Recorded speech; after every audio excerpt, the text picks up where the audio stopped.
Hey, welcome to the Ron Johnson Discipleship Podcast. Here we are again, working to bring the Lordship of Jesus Christ to real life. And what we're finding out and what has been the premise of this podcast from the beginning is that when we declare Jesus as Lord, we understand his superior wisdom, knowledge, blessing, authority for all of life. That's when we experience life to the fullest. And when we ignore him, when we deny his claims to our allegiance, when we deny his authority over every area of life, that's when it all falls apart. And man, is it falling apart.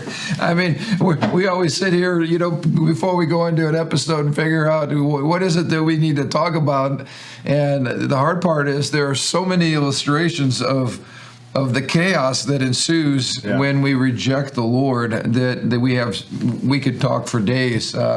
And why should we be surprised? Because history has shown us that has happened over and over again throughout history. Barbarism, chaos, anarchy, tyranny, injustice, throughout history. So and it just repeats itself. And that's what I think I love about the truth about a Christian worldview is, eventually lies have a way of imploding. Yeah. And I think, so where do we begin? How about if we start by this crazy issue we're dealing with now of transgenderism, which flies in the face of logic, science, rationality.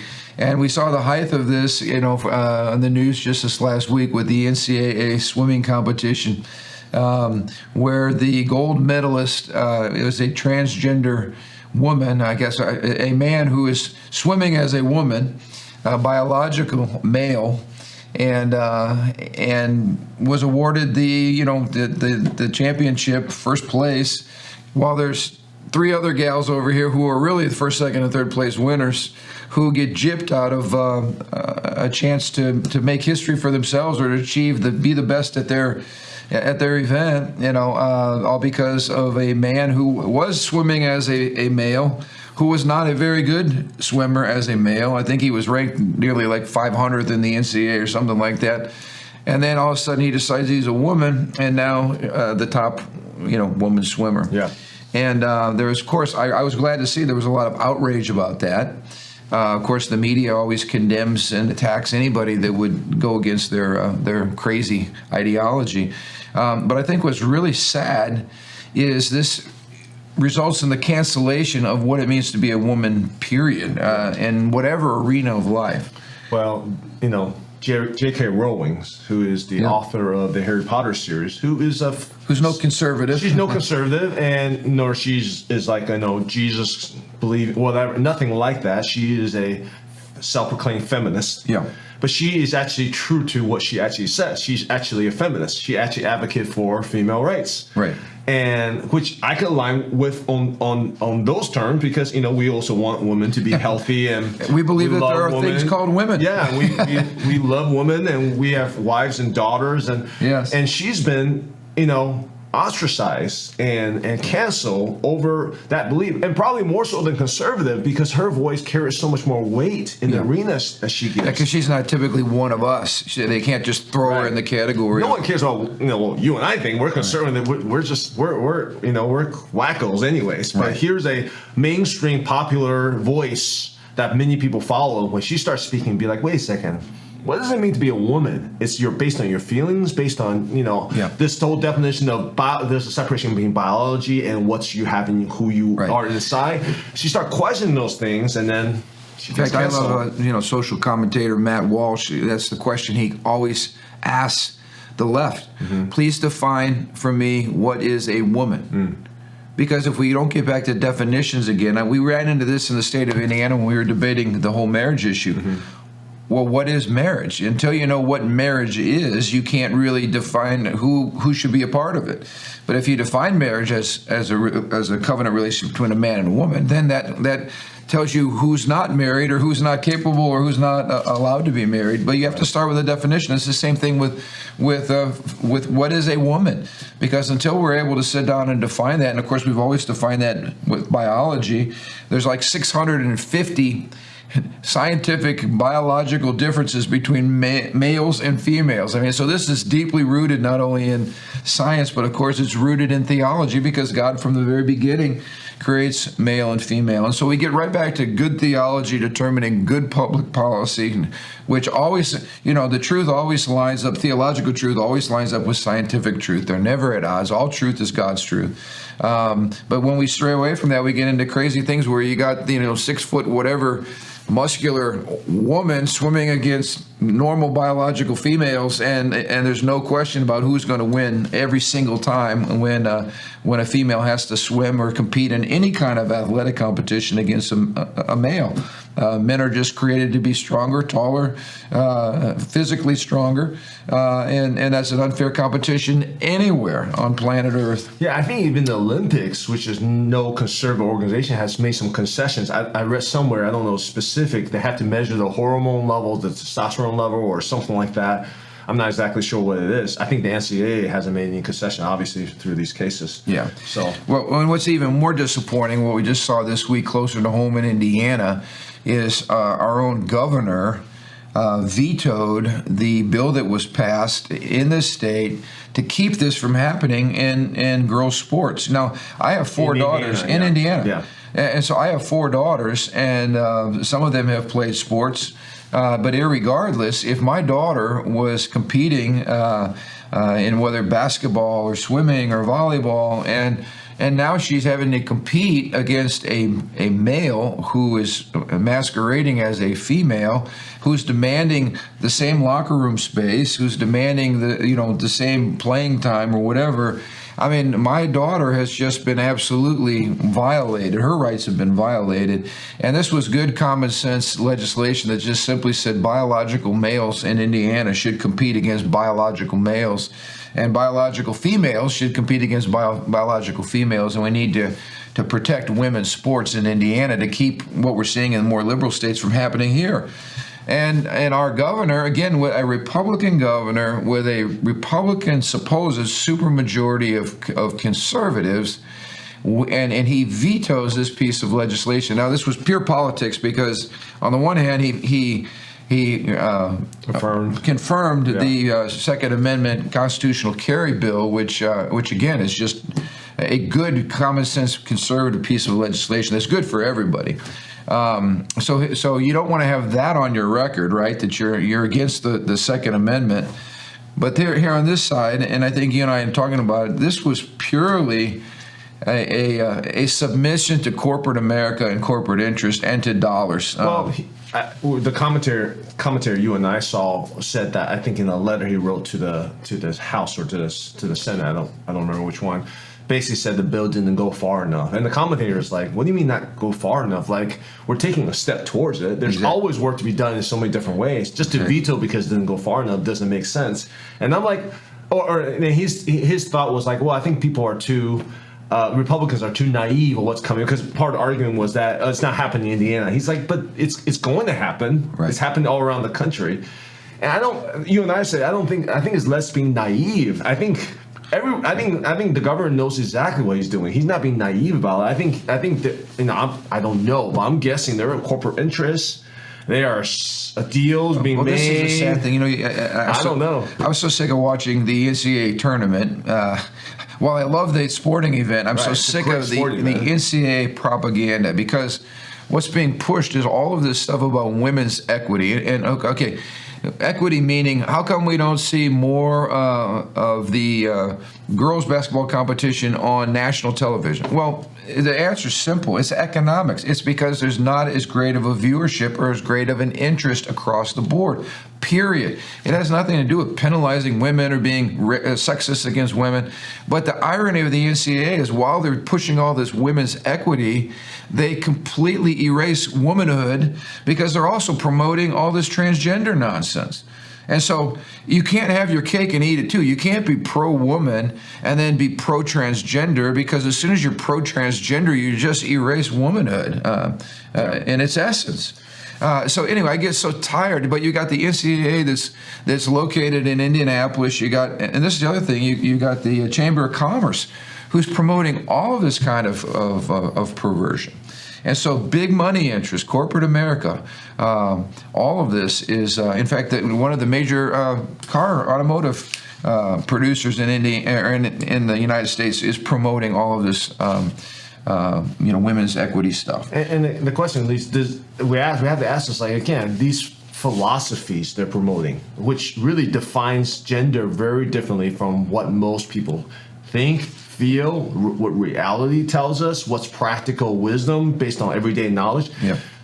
Does it bring more joy? Does it bring more happiness? Does it set more people free? Or does it disenfranchise more people, whereas to satisfy a small group of people? And why would they do that? That's the question. What agenda are they really pushing? Yeah, well, it is ideologically driven because your ideas have consequences, and we talk about that all the time on this program. Ideas have consequences, and those ideas will take you somewhere logically. And sometimes, again, when you build on a false premise or you build on a lie, you might start off, only a little bit off square in the corner here, but the farther out you go, the more out in la-la land you end up. And that's, I think, what the American people are realizing. This transgenderism is pushing logic to its illogical conclusions to the point where people are just going, what? I mean, I just saw we're not only dealing with girls who are confused about being boys who are confused about being girls, but now we're having kids that think that they're cats. I don't know if you saw this. They want to be identified as a cat, and when the teacher asks them a question, they meow. And if the teacher doesn't meow back, they're guilty of violating the student's rights. I mean, we're living in an alternate reality here that's ridiculous. Well, again, I mean, this is where conservative states. Well, I shouldn't even say because I don't even know what that means. What does that mean anymore? We're supposed to be one of the difference in different states should say, look, we're doing what we're doing, and we're healthy, and we're normal, or prosperous, and our people are happy. Absolutely. And a bunch of people are moving into our states so much that they're jacking up prices up in their houses, which I won't even go in that. And I love, you're exactly right. People are flocking to Indiana largely for economic reasons, but also for sanity reasons. But I was just in Florida. Thank God for Ron DeSantis. I wish our governor would take notes from Ron DeSantis because he's approaching all of these issues with logical, common sense policy that it doesn't matter whether you're right or left or whatever. The typical person out there goes, okay, that makes sense. And their state is prospering. People are flocking to Florida. Yeah. And I think that will continue to happen across America. People leaving craziness over the border in Illinois, or you got California, you got everything out east. People are tired of this. And you're going to see it hit the fan because you can't live in irrationality and in a world that's insane and expect to have good fruit, as you were saying. When you start to find that we're aligning with J.K. Rowling's on certain issues, we know that somebody's gone off the deep end. Yeah, and let's talk about that because the other consequence here is as soon as you have the courage to say, no, 2 + 2 does not equal 10. 2 + 2 = 4. A male is a male. A biological male is a male. A biological female is a female. If you put on lipstick and a dress as a man, and you all of a sudden want us to call you a woman, we're not going to play the game. We're going to call the emperor out. The emperor's naked, all right? The emperor has no clothes. Now, all of the power brokers will come out and say that you're crazy. And they will punish you, just like I saw where the Babylon Bee got banished from the Twitter universe until they willingly take their offensive tweet off. They bow the knee to corporate America and to Silicon Valley.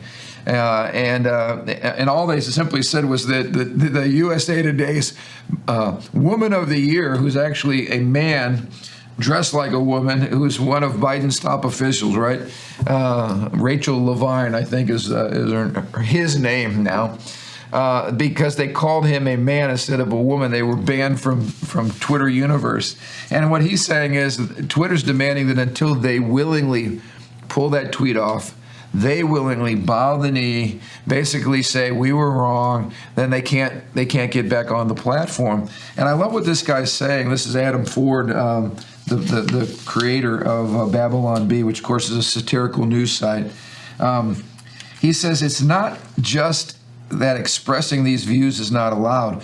We have to deny that you meant it. They want you to concede something. They're forcing you to grovel and adopt an ideological position that you don't actually hold. Dylan shook his head. In this case, it's not even an ideological position that Twitter demands submission to. It's an outright lie.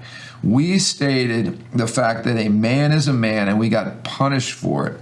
He says we're living in a clown world, and boy, that is the truth. And I think most people realize we don't want to put on the clown suit and go along with the game. You know, let's stand up against it, because really what's at stake, and you were touching on this, what's at stake is free speech, which used to be a liberal talking point. Yeah. So talk about, you know, you've been listening to some voices that you normally would not be listening to. Yeah, I mean, this is probably can warrant a much greater conversation. You know, I follow a string of, you know, your YouTube viewer videos Right. based on the algorithm will display what they think you want to watch. Right. So, you know, I follow some of the conservative voices, and just I like to hear different, you know, perspective on that. But I mean, I'm not trying to. I'm like, oh, I'm interested in listening to this person, and then you know, it just follows the algorithm. And all of a sudden, more and more in my view pops up Joe Rogan. It pops up Bill Maher. Bill Maher. Yeah, what's he Bill doing? Maher. What's he doing on my YouTube channel? And then who was the other person I mentioned? Oh, the one that was married to Katy Perry. Russell. Bill Russell. Russell Brand. Russell Brand. Yeah, Russell Brand. I'm like, what's Russell Brand doing on my YouTube feed? Yeah, those are not people that are usually in our corner on any issue. You know, not a lot of alignment there. And but because the world has drifted, I don't even want to say the world, the corporate America, Yeah. big government, big pharma, big corporate, big sports. Yeah, Silicon Valley, all the IT people. So the alignment of the power holders, which doesn't represent the people, Right. But but it seems like it because they control all the communication, whatever, and that's illusion. Right, they have the biggest microphone. But that's not representative of normal people. When they start drifted out of liberalism, which whatever how you define liberalism, into really tyranny, okay? Yeah. The true liberals who might not believe in God or align with Might us not on be many different pro-life, issues, you know. any of those issues, start to be like, what is going on here? Yeah. And they start calling out these guys, and they start popping on my feed. That tells me something's going on in this world. Yeah, I'm not going around looking for Russell Brand videos, okay? He's popping up on my YouTube feed because what he says, I agree with. Like what he's saying now. You and other I conservatives are liking it. I'm like, agreeing, whatever, more and more and more. I'm like, what is going on in the world? When Bill Maher and I agree on something, I used to not be able to stand that guy. Yeah. He was always obnoxious and always very sarcastic and attacking towards anything that we hold dear. But they get it. They get it. They understand that unless they have the right to speak openly about what they believe, even if somebody else shares that same right, even though they disagree, if we allow that First Amendment right to be stripped from us, then nobody has the right to say anything. At some point, you're going to be disagreeing with someone in power, and then your right gets stripped and taken from you, and that is tyranny. And I think the left is starting to see it. Well, some on the left, some who are independent thinkers on the left, and I don't think they even consider themselves the left anymore. When the right and the left, I mean, and meanwhile, you got some people on the right who are going down that train. You got some people who are traditionally on the right who are more aligned with the liberal left than Bill Maher. Those who are supposedly on Republicans. That's where this is interesting. Back to this to the woman. Champion, who's a man, Leah Thomas. It says there was a group of people outside, a group of feminists outside the NCAA swim meet protesting. And one lady said the reason that the feminists were outside is because they are now politically homeless. Quote, I was historically liberal, one woman vented outside the girls' collegiate championship where Leah Thomas was racing. Now she says, quote, I don't think the Democrats care about women and girls. They want to put men in women's prisons and men on girls' sports teams. I think we're going to have a lot of people walking away. I think that's the truth.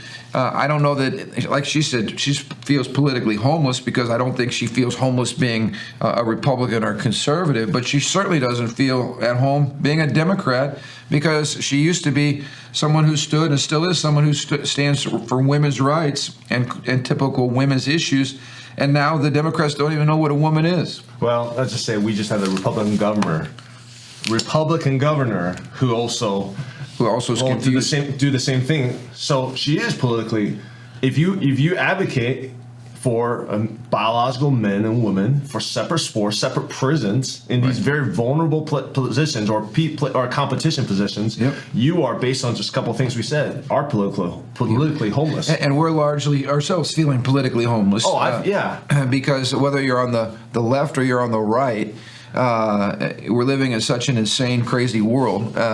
If you can't even figure out what a man is or a woman is, or you can't define what marriage is, or you can't define a baby in a mother's womb as a human being made in the image and likeness of God that deserves protection, I mean, we've lost our minds.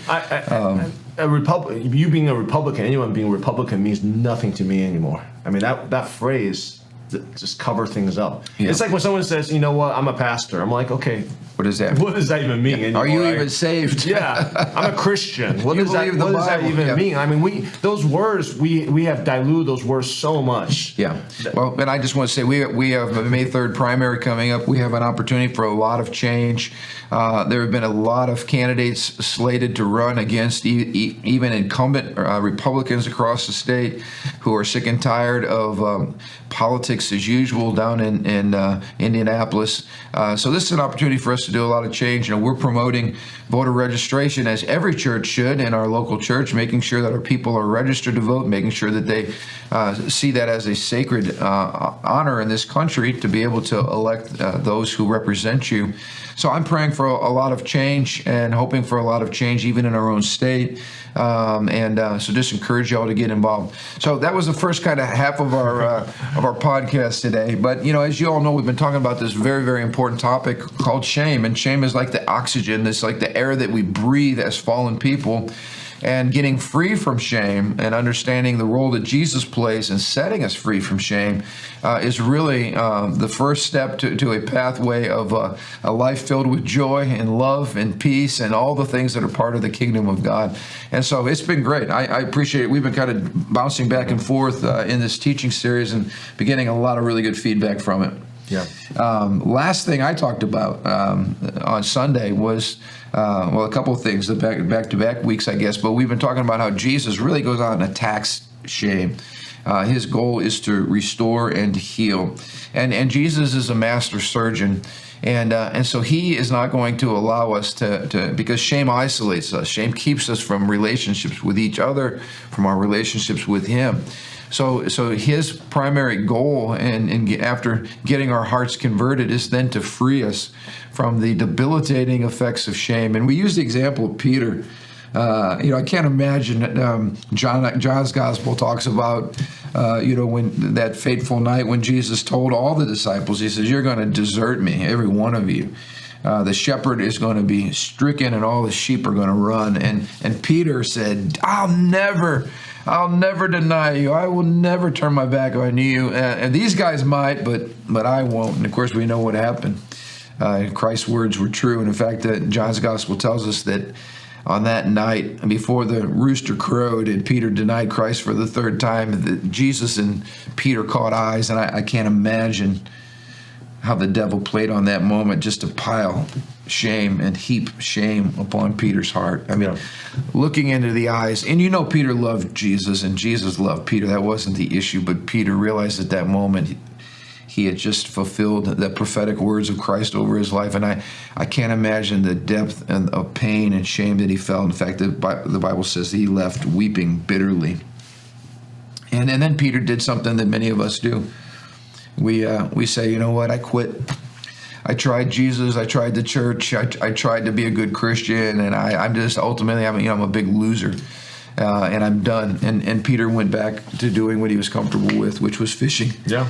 And And what I appreciate about Peter was we give him a hard time, but Peter was a leader because the other disciples followed Peter. So basically, all of the 12 pretty much turned in their Jesus card or their disciple making card, and they just said, "I'm done. We're going to go fish."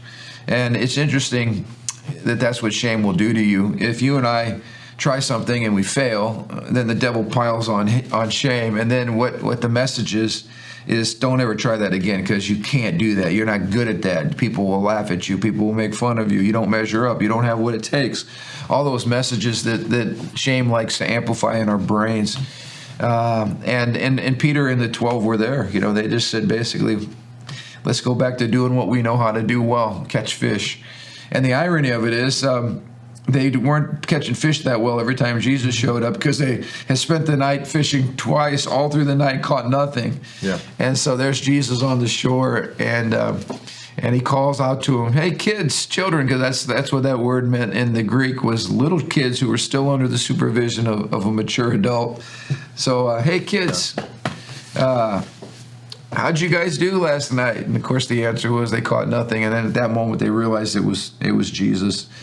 And Peter's the first one out of the boat, swimming into shore, and of course that's the famous passage in John at the end of John's Gospel where Jesus asked Peter 3 times, "Do you love me?" And first of all, he asked him, "Do you love me more than these?" And we highlighted the fact that these were the 153 fish there on the beach because Jesus was taking Peter back to the original call, where he said, "I'm going to teach you how to fish for men, not for fish." And it says in that earlier passage, when they went ashore, they dropped their nets, they left everything, and they followed Jesus. So Jesus is really about going after Peter's calling. Yeah, it's the voice of shame is that you are not enough, and you're not valuable. The first one is you don't have what it takes, and that's why failure produced such a huge degree of shame. Yep. And that's basically what happened to Peter. Is Peter, when he denied, when in the face of persecution, in the face of possible being arrested, possibly being even crucified with Jesus. Yep. Even being associated with him in any way. The fear came upon him. Who he really was revealed, and he was not enough. He denied Christ. When he thought, at the moment of testing, he failed the test. He failed the test. So that wasn't like a theoretical failure. That was a tangible shame. Yeah. When shame comes on Peter, he has no defense. Right. He's like, because it's true. I did fail. I denied him. I messed up. We all understand that. This is not just like, oh, people made fun of me or whatever. This is like, no. When the moment came for me to lay my life down for my Savior, for my Lord, no, I failed. Yep. And out of that, what is our reaction in the middle of that? And I think we all experienced that before. Is I'm going to go back and do something that will make me feel better about myself, make me feel like I am capable. He removed himself from a shameful place. He left. Yeah. He literally ran away and he wept. So he's distancing himself. And it's interesting, because I talked about this. If I had an agenda, I only got 40 days between the resurrection and the ascension. What am I going to do? How am I going to strategize that the use of my time wisely? And I find it interesting that one of the first things Jesus does is he goes after the guys that all deserted him at his moment of greatest need. So and I think this is a good message for all of us. When we do fail and our failure is real, like Peter's was real failure, the Lord doesn't cancel us like our culture's trying to do today. He actually seeks to go after us to restore us. He wants to take the shame off of us, and he wants to restore us to proper relationship. And that's exactly what Jesus does with Peter. Well, and I love that story because Jesus came back. So Peter's out fishing because he's trying to cover up his shame by saying, well, here's one thing at least I think I'm competent in. Right. And of course, as he went out to do that, he's probably encountering more shame. He's probably thinking, well, I denied Jesus. And now he spent all night fishing and couldn't catch one. I can't even catch fish. So he's probably feeling even more shame in the middle of all that. I've been there before too. What am I good at? Go back to the one thing I'm good at. I'm like, well, I guess I'm not that good at this either. And in the middle of that, Jesus came and he invited them to come out. Yeah. He shows them, first of all, that in our own strength, we could do nothing. Yeah. Well, I love the practical side of it. He cooks a meal.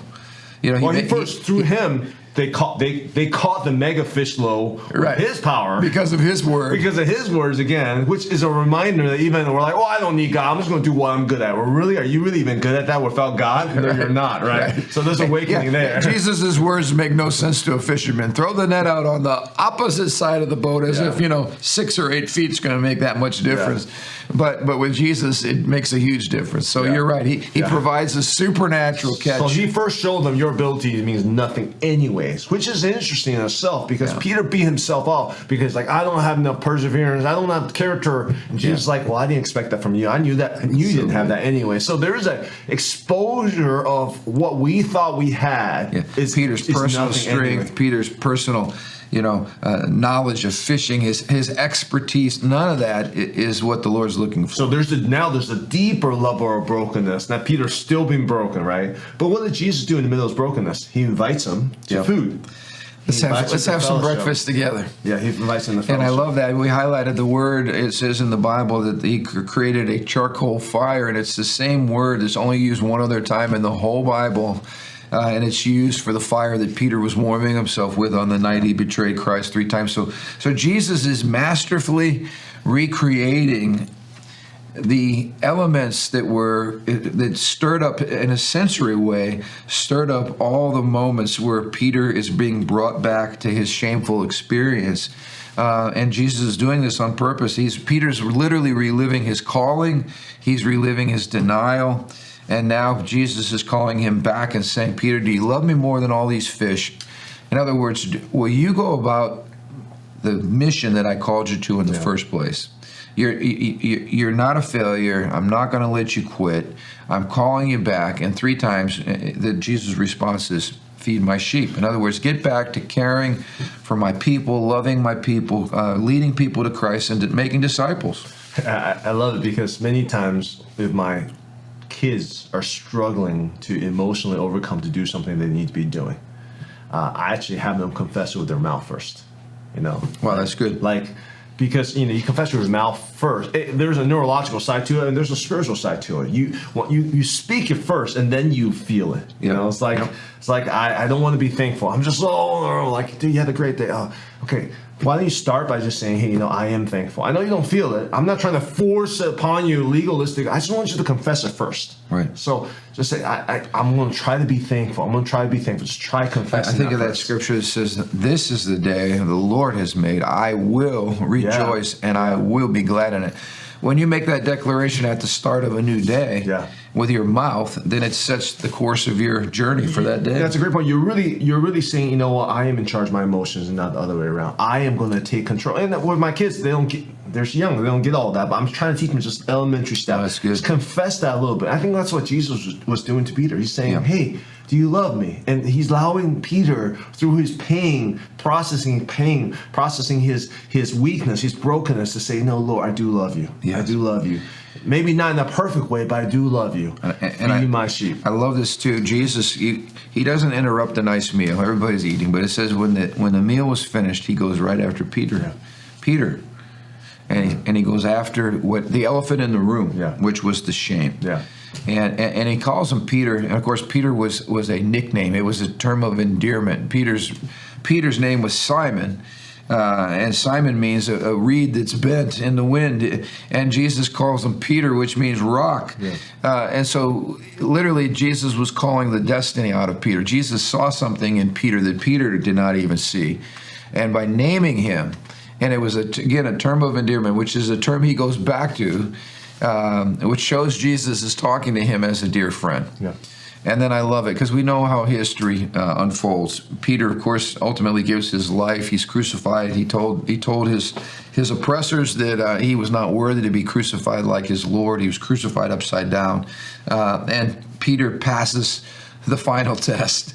And of course, we're still talking about Peter. Peter's one of the foundational pillars in the Church of Jesus Christ. He preached the first message on the day of Pentecost, which led to the birthing of the Church of Jesus Christ, which is now global and continuing to grow even as we speak. And so what a great story of the power of the love of Jesus to go after and attack and kill and destroy the shame, because what he's really after is relationship with us. He loves us so much. He loves you so much And I just want to ask you, as we kind of close this podcast today, what are the areas of shame, the pockets of shame that are still in your heart, that are keeping you at arm's length from the one who loved you so much that he died for you, the one who loves you so much that he wants to spend eternity with you? Let's deal with the shame. Let the Lord expose those lies in your heart and those shameful things from your past that keep you a prisoner to the present and keep you looking in the rearview mirror instead of looking into the future and the great life that God has for you. I think shame has so many unintended consequences when you're dealing with it. I mean, I think about just even the stuff we're talking about today. Yeah. Just the mess we have in women's sports, with women prison, just the feeling that you're not enough, that you have to compete and win this championship when you're a biological male. I mean, just the shame involved in all this. And then our heart's not to throw more shame upon this person or whatnot, but man, shame, how shame just propagates into more shame, into these other ladies who lose. Right. And it just causes more shame when people, because the ultimate journey, the ultimate narrative, the enemy trying to come to every single one, whether you're a Christian or not, is that you're not enough. And to feel enough, you have to do different things to your body. You have to do different things to, you have to be canceled. You have to cancel somebody else. You have to shut other people's voice down. And it's all rooted in shame. It's all rooted in, you're not valuable. Think of the message of shame and like the transgender folks. It's basically saying, you're really not who God made you. You're really not a male. You're really not a female. You're really the opposite gender. You're not enough. You're not who you think you are. You're not really a woman. So now you're going to try to become a man. I mean, the lie is you're never measuring up. You're never good enough. And obviously, from objective reality, the goal is not to pile more shame on these people. The goal is to say, hey, you are a man or you are a woman. You're confused right now. You feel like you're not enough, but you need healing. You need help, and that's what compassion does. So we don't condemn people. We're not putting shame on people, but we are saying that to live a lie leads you on to unintended consequences that ultimately destroy you. And deeper source of shame, deeper source of, there's no freedom in this. Right. And what we really want is for freedom for everybody involved. We don't want to throw anyone under the bus. We don't want to cast a stone at Leah Thompson or whoever else. Yeah. But man, it just propagates shame. And then what happens is shame shuts people's voices. Right? And that's what censorship does. Oh, I've been censored. Now I can't speak. Well, that's more shame. Shame on you for speaking out on this issue. Right. You don't care. You don't do all these different things, Shame it's like a virus. It's like it just propagates itself. And maybe it's a good place to close because with back to the Babylon Bee people, I said at the end of the day, the more cowardly we are as a movement, the more likely it is that the cancel culture will take over the marketplace of ideas. And we don't want this to happen. So I think we need to be more bold. We need to be more open about our beliefs. The best way you can help, Dylan agrees, is never censor yourself. Insist that 2 + 2 make 4, even if Twitter tries to compel you to say otherwise. Continue to say what's true, even if it has consequences. He says, make them ban tens of millions of us. And I like that approach because, I go back to the whole women's sports issue. If that were my daughter and she were playing on a women's intercollegiate sports team, I think what would need to happen is that the whole team says, look, if this man is going to swim in a women's event, then none of us are going to participate. What would happen if the entire field of women's athletes said, you know what, we're not going to take part of this, basically a mockery and an abuse of women's sports? Then something would have to happen. But as long as we're complicit, as long as we jump in the water, as long as we go on the playing field, as long as we put up with the myth, then everybody loses. And so it's time to stand up. It's time to be strong. It's time to be courageous. It's time to never silence yourself because of fear. Always speak the truth. Speak it in love, but speak the truth. And at the end, the truth will win. It always does. And that's what this podcast is committed to. So thank you all for watching. I want to encourage those of you who maybe think, wow, I like what you guys are talking about, Shane, please go to our website at elstones.org. We have on our media section all this series. I think we're in week number 8 right now coming up. And I know there's a lot of great truth that you can find there that will really help to set you free and minister to your heart. So until next Thursday, thanks again for watching. Please help us share this podcast far and wide. We'd love to hear your comments, all right? God bless you and have an amazing week.